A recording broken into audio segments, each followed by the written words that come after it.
Le ministère prophétique Christ règne toujours. Abraham, prends ton fils Isaac. Va dans le pays de Moria, sur une montagne que je te ferai voir, et offre-le en holocauste.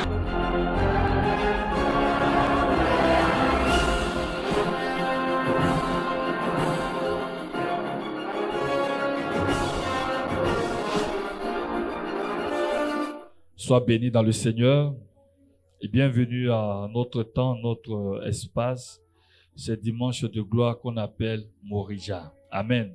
Pratiquement depuis le début de ce mois, on a commencé à parler de qui? De la Vierge Marie. Aujourd'hui, c'est notre dernier dimanche. Et aujourd'hui, c'est un jour d'alliance avec Marie. Amen. On va rapidement prendre un texte, Jean chapitre 19, à partir du verset 25. Et je lis, près de la croix de Jésus se tenait sa mère et la sœur de sa mère, Marie, femme de Clopas, et Marie de Magdala. Jésus, voyant sa mère et auprès d'elle le disciple qu'il aimait, dit à sa mère, femme, voilà ton fils. Puis il dit au disciple, voilà ta mère. Et dès ce moment, le disciple a pris chez lui. Que Dieu bénisse sa parole au nom de Jésus. Ce texte que nous avons pris pour notre méditation, il nous parle de Jésus qui est à la croix. La croix, c'est le sacrifice suprême. Ce sacrifice-là qui nous permet de faire quoi? De nous sauver, de nous libérer. Mais la Bible déclare que près de la croix, près de là où il y a eu le sacrifice, il y avait qui? Il y avait Marie. Une façon de dire que Marie était au départ, c'est-à-dire à la naissance, et elle est à la fin, à la mort de Jésus. Elle est au commencement et elle est à la fin. Quand le livre a commencé, c'est elle qui a ouvert le livre. Elle était là quand on refermait le livre. Une façon de dire, il est bon de faire tout avec elle du début jusqu'à la fin. On a beaucoup parlé de Marie, ce qu'elle était. Aujourd'hui, on ne va pas revenir sur beaucoup de choses. L'une de tout ce qu'on a dit, ce que tu dois comprendre, c'est que dans tous les moments de Jésus, Marie était là. Marie a accompagné Jésus partout. Marie, la Bible mentionne que quand Jésus est né, ils sont allés présenter Jésus. Deux personnes ont prophétisé sur en disant, il y a une lance qui va faire quoi? Qui va transpercer ton cœur, n'est-ce pas? Mais on n'a jamais vu une lance transpercer le cœur de Marie. Non. Mais c'est plutôt Jésus qui a reçu la lance. Une façon de dire que son cœur était intimement lié à qui? Au cœur de Jésus. Donc tout ce que Jésus recevait, elle recevait cela aussi. Vous savez, parfois, lorsqu'on rencontre un enfant dans la rue, il est sale, il est nu, il est dans un état vraiment un peu pitoyable. La première question qu'on se pose, mais où sont ses parents, n'est-ce pas? Une façon de dire que ce qu'on voit là n'est rien d'autre que le reflet de l'éducation que les parents ont donnée. Si l'enfant est dehors, s'il est abandonné, si l'enfant, il n'a rien pratiquement, c'est que ses parents ne s'occupent pas bien de lui. Donc, partout où Jésus est passé, là où on l'a humilié, là où on l'a blessé, tout ce qui s'est passé, en fait, on était en train de parler de Marie. Une façon aussi de dire, à chaque fois, quand ça se passait bien, on se rappelle très bien. Cette femme qui a vu Jésus en train de prêcher, avec tous les miracles qu'il manifestait, elle a dit, heureuse, les signes qui ont fait quoi? Qui t'ont allaité. Et Jésus a dit, non, heureux plutôt ceux qui écoutent ma parole et qui la mettent en pratique. Mais parce que Marie elle-même, non seulement elle a allaité Jésus, mais elle a gardé toujours les paroles de Jésus. Une façon de dire, tout ce que Dieu demandait, elle le faisait. Tout ce que Dieu attendait d'elle, elle a toujours fait. Elle a toujours été là. Et même quand ça n'allait pas, elle était là. Si Dieu, le grand Dieu, il a pris un risque. Oui, c'est un risque. Ça aurait pu ne pas marcher. Il a pris un risque. En faisant quoi? En confiant, lui, son enfant, à une femme. Mais c'est que Dieu, il sait ce dont elle est capable. Si Dieu a pris ce risque, et au bout, il a eu gain de cause, mais pourquoi nous qui sommes hommes, nous ne voulons pas aussi prendre le risque avec elle? On est capable d'être quelque part, de voir une parfaite inconnue, un inconnu, et puis d'aller avec la personne sans savoir qui la personne est. Mais on n'est pas capable de faire quoi? De faire confiance en Dieu. Ce que lui-même, Dieu, il a expérimenté, on n'est pas prêt à l'expérimenter. Mais finalement, Dieu qui sait tout, Dieu qui voit tout, Dieu qui est capable de tout, il confie qui? Son enfant à une petite fille. Mais c'est que dans cette personne, il y a quelque chose d'incroyable qu'on ne peut pas expliquer. C'est pourquoi, quand il était au pied de la croix, la Bible mentionne, il a vu qui? On dit au pied de la croix, il y avait qui? Ils ont cité plusieurs femmes. Mais il y avait qui? Il y avait le disciple qui l'aimait. On n'a pas dit l'apôtre. On dit le disciple qui l'aimait. C'est qui un disciple? Le disciple, selon nos cours de catéchèse, c'est qui? C'est celui qui suit quelqu'un, n'est-ce pas? Donc, on le présente comme qui? Quelqu'un qui a toujours suivi Jésus. Mais si Jésus lui-même, il l'aimait particulièrement, on réalise que autour de Jésus, il y avait cet homme-là qu'on appelle Pierre, à qui on a confié l'église, n'est-ce pas? Mais celui à qui on a confié l'église, toute la responsabilité, il était où à la croix? Il a fui. Une façon de dire, faut pas seulement regarder le responsable et puis croire que c'est par lui la grâce, la faveur de Dieu va forcément se manifester. Jean était le plus petit, le plus jeune.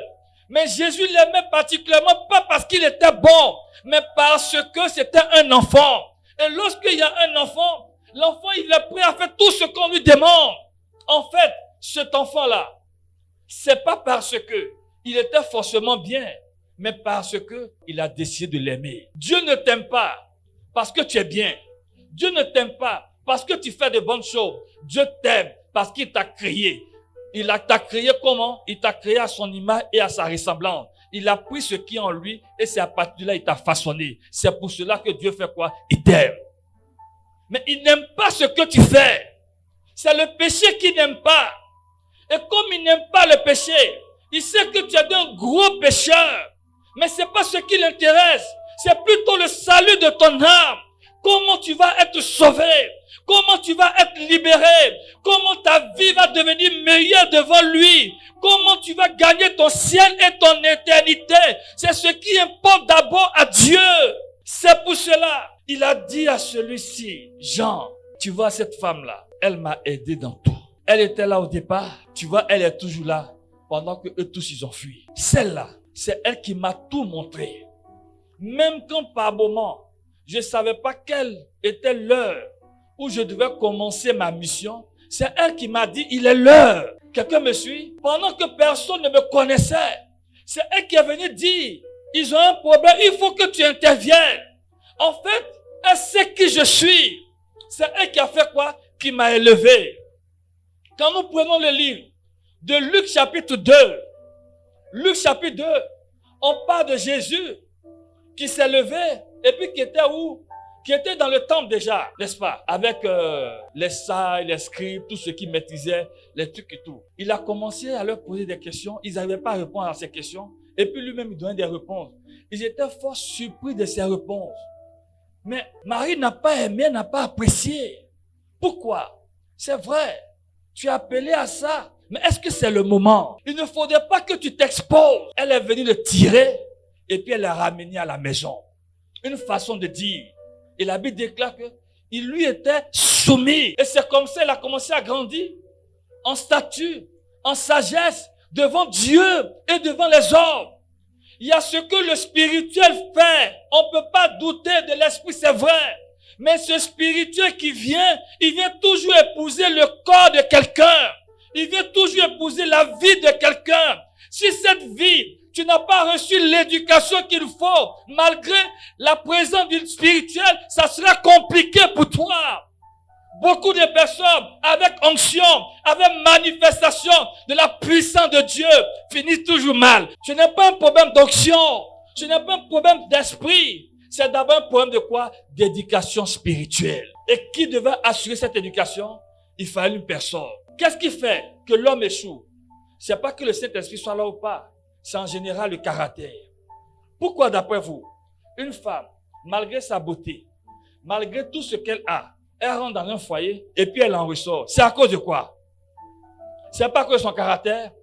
Pourquoi dans un service, malgré toutes les qualités de quelqu'un, on le met à la porte? C'est toujours à cause de son caractère. Ou bien c'est faux? Mais c'est ce caractère-là qu'il faut arriver à faire quoi? À dompter. Mais pour que quelqu'un puisse arriver à toucher ce caractère, il te faut obligatoirement quelqu'un qui soit à côté de toi pour te dire, c'est pas comme ça on marche. Il faut te revoir.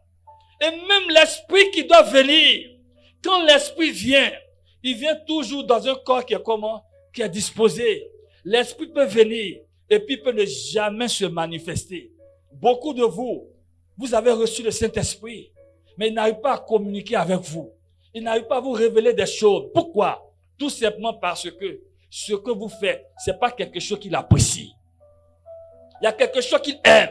Il y a quelque chose qu'il recherche. Tant que vous n'allez pas faire exactement ce qu'il attend de vous, il ne pourra pas vous donner ce que vous attendez de lui. Ce n'est pas possible. Est-ce que quelqu'un me suit? Or, Marie est telle que elle attire Dieu dans toute sa plénitude. Elle maintient la présence de Dieu autour d'elle. Et puis elle transmet cette présence. Donc elle sait comment le garder. Elle sait comment marcher avec lui. Elle sait comment l'amener à faire quoi? À pouvoir se manifester. C'est pourquoi moi je ne parle pas de consécration à Marie.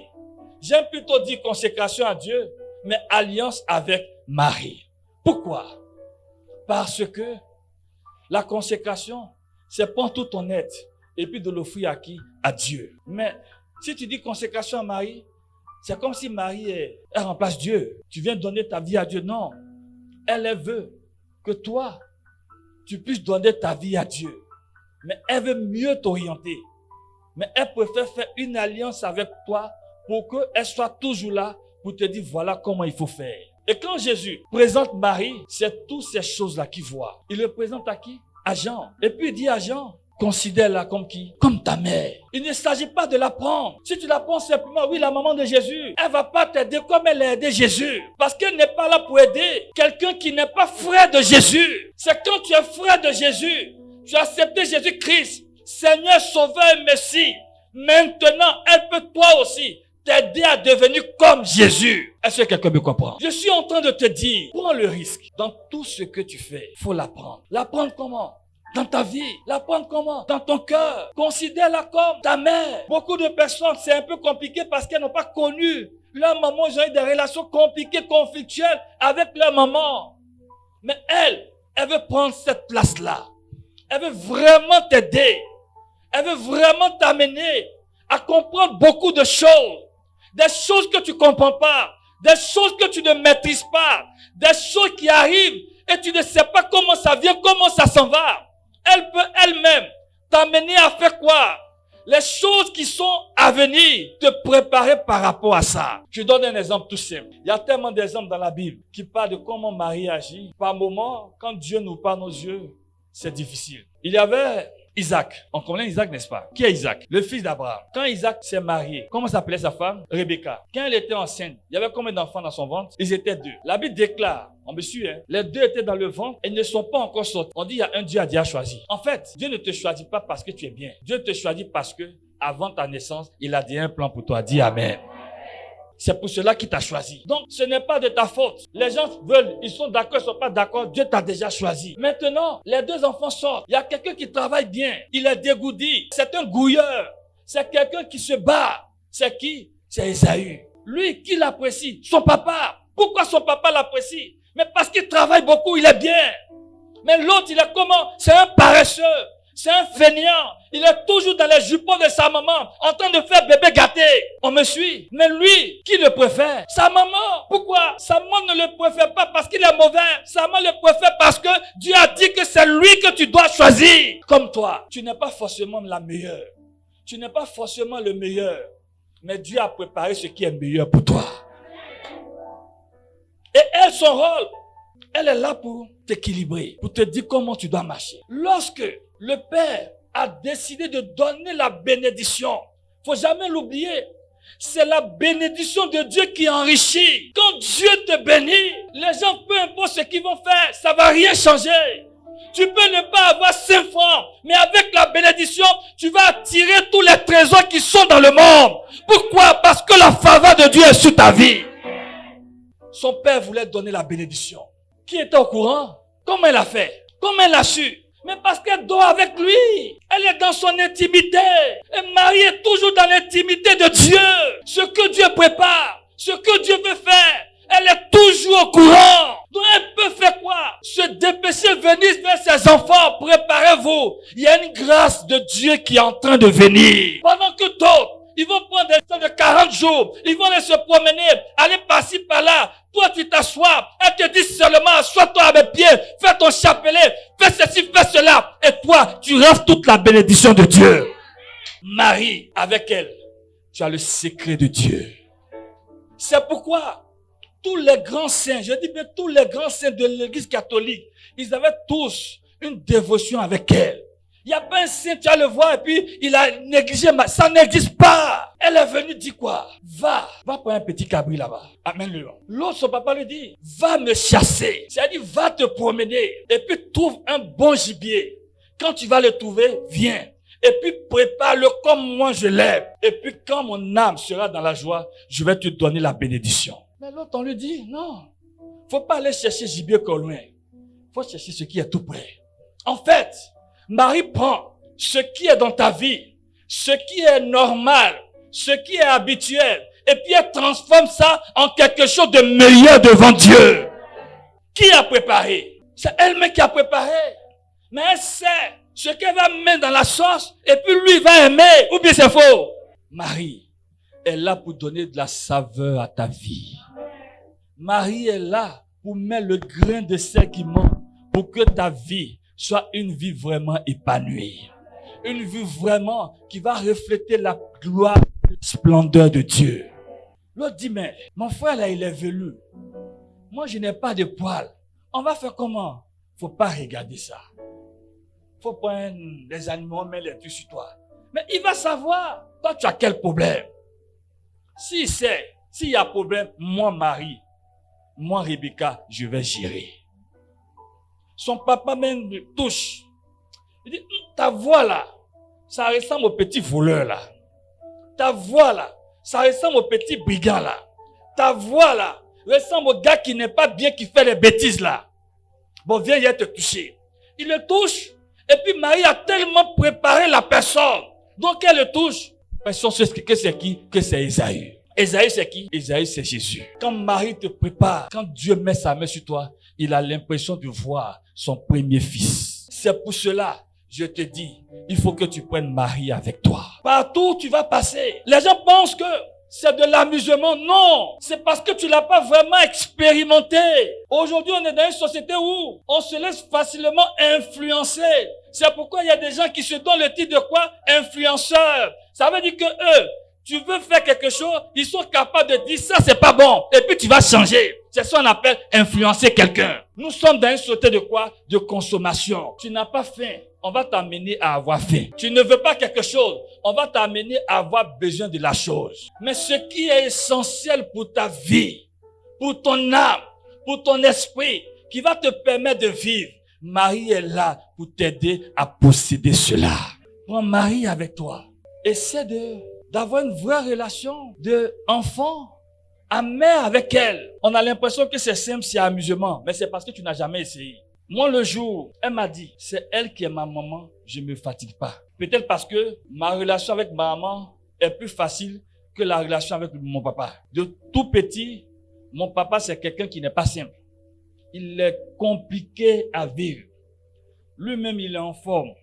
Les petits trucs là, il peut pas prendre sa main pour faire parce que il risque de tout casser. La main, tu vois, il peut pas attraper les trucs simplement et puis il risque de tout casser. À partir d'un certain heure, il vient du travail. Il regarde dans la maison, tout le monde n'est pas là. La première personne qui commence à appeler, c'est moi. Quand je suis pas là, c'est-à-dire que je suis au dehors. On dit, t'auras pas à demander après toi, je commence à pleurer. Parce que je sais que je suis mort dans le film. Ça fait que je me suis plus rapproché de qui? De ma maman. Donc le jour où Marie m'a dit, l'autre qui est à la maison, c'est elle qui t'a élevé, c'est moi ta véritable mère. Mais je me suis vraiment rapproché d'elle. Un jour, je me lève, et puis c'est mon anniversaire. Donc le matin, je me lève, et puis je sens sa présence, et puis elle me dit, joyeux anniversaire mon fils. J'ai dit, on m'a jamais... C'est le son m'appelait, bien on me dit, ça fait qu'à fait d'anniversaire, moi, mais j'aime pas. Quand les gens font l'anniversaire, bon, c'est pas que c'est la jalousie, mais en fait, je sais pas trop à quoi ça sert. Donc, on me dit, joyeux anniversaire. Il était tellement content, puis dans mon cœur, je me disais, on me dit, joyeux anniversaire, je n'ai même pas de cadeau. Puis d'ici, j'ai réservé un gros cadeau. Je sors de la chambre, je vois dans le couloir, je vois la servante qui est couchée. Elle a très mal au ventre, elle est en train de crier. Voilà ton cadeau. Ah, c'est ça là qui est mon cadeau. Franchement, tu vois, tu es en train de rire. J'ai très mal pris la chose. Mais comme, bon, ok. Et je suis allé imposer les mains à la dame. Et puis elle s'est levée. Et puis elle m'a dit, tu sais, ce cadeau que je viens de te donner, peu importe là où tu seras, dans la condition dans laquelle tu te trouveras, quelqu'un a un problème de vente, ça va partir. Il y a des gens qui cherchent ça. Et moi, c'est comme ça, je vais te donner les cadeaux au fur et à mesure.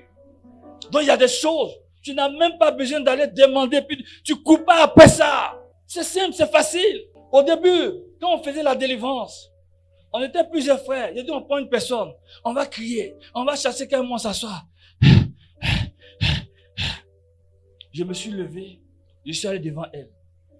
Mais, toi, elle, ton enfant là, vous dites, on n'a qu'à faire délivrance.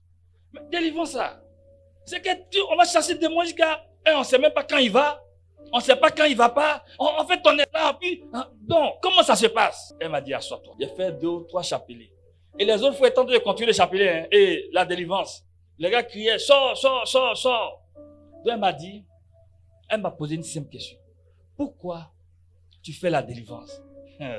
Il dit, quand il prie, puis les gens tombent là, je suis content. Donc, que les gens tombent, c'est toi qui fais ton bonheur. Mais moi, il y a toi, moi, ça me plaît. Elle dit, c'est pour cela, vous priez, et puis vous ne voyez pas de résultat. Voilà maintenant comment tu vas prier. Il faut dire à mon fils, il faut lui dire, quand je vois les âmes, elles sont en train de souffrir. Est-ce qu'on ne peut pas trouver une technique pour limiter au maximum leur souffrance? Si tu commences à présenter comme ça, va se dire, voilà quelqu'un qui aime la personne. Il veut tout faire pour que la souffrance de la personne finisse rapidement. Il n'y a pas de raison qu'il ne te donne pas la grâce que tu veux. C'est comme ça que la délivrance est devenue quelque chose de simple. Par moments, il y a des choses que les gens font, c'est compliqué, mais il y a toujours j'ai envie de dire cette petite voix que je ressens à l'intérieur pour dire, touche ici, touche là, ou bien faire comme ça. Pourquoi? Mais parce qu'elle m'a montré le secret. Il y a beaucoup de choses comme ça. On pense que Marie s'est venue pour que tu attrapes le micro. Oui, Jésus, non. Elle va même plus loin. Ce qui est dans ta vie, si tu as un problème d'hygiène, tu ne te laves pas. Si tu ne t'habilles pas bien, tu n'as pas un bon comportement, elle va te dire, non, c'est pas comme ça on se comporte. Donc elle vient t'éduquer comme une vraie mère. Mais son rôle, c'est de te préparer parce que Jésus revient bientôt. Est-ce que quelqu'un me suit? Et une mère, est-ce qu'une mère peut voir sa fille ne pas se marier et puis elle va se taire? Non. Est-ce qu'une mère peut regarder son enfant qui ne travaille pas et puis elle ne va pas réagir? Non. Ça veut dire, il y a beaucoup de choses qu'on ignore, qu'on ne maîtrise pas. Mais peut-être qu'elle veut nous amener à comprendre des choses. Mais comme on n'est pas porté là-dessus, il y a autre chose qui nous intéresse. C'est pour cela aussi que parfois, il y a certaines choses qui traînent autour de nous. Avec Marie, ta vie va devenir meilleure. Avec Marie, c'est sûr que tu vas atteindre Dieu. Tu vas pas te tromper parce que elle-même, elle l'a connu. Elle-même, elle a cheminé avec lui. Elle-même, elle est dans son intimité. C'est pour cela qu'on voit partout que la plupart, aujourd'hui, la nouvelle évangélisation est confiée à qui? Est confiée à Marie. C'est pourquoi partout on voit les apparitions de Marie, ceci, cela, mais parce que elle est là pour préserver ses enfants, pour les accompagner, pour les préparer. Quand on parle de faire alliance avec Marie, vous voyez, on dit, le disciple a fait quoi? Il a pris chez lui. C'est pas le disciple qui est allé chez elle, c'est lui qui l'a invité à venir où? Chez lui. Autrement dit, c'est lui qui a commencé à s'occuper de qui? De Marie. Est-ce que quelqu'un me suit? Tu vas baisser la tête. Elle veut faire alliance avec lui. Abraham, prends ton fils Isaac. Va dans le pays de Moria, sur une montagne que je te ferai voir, et offre-le en holocauste.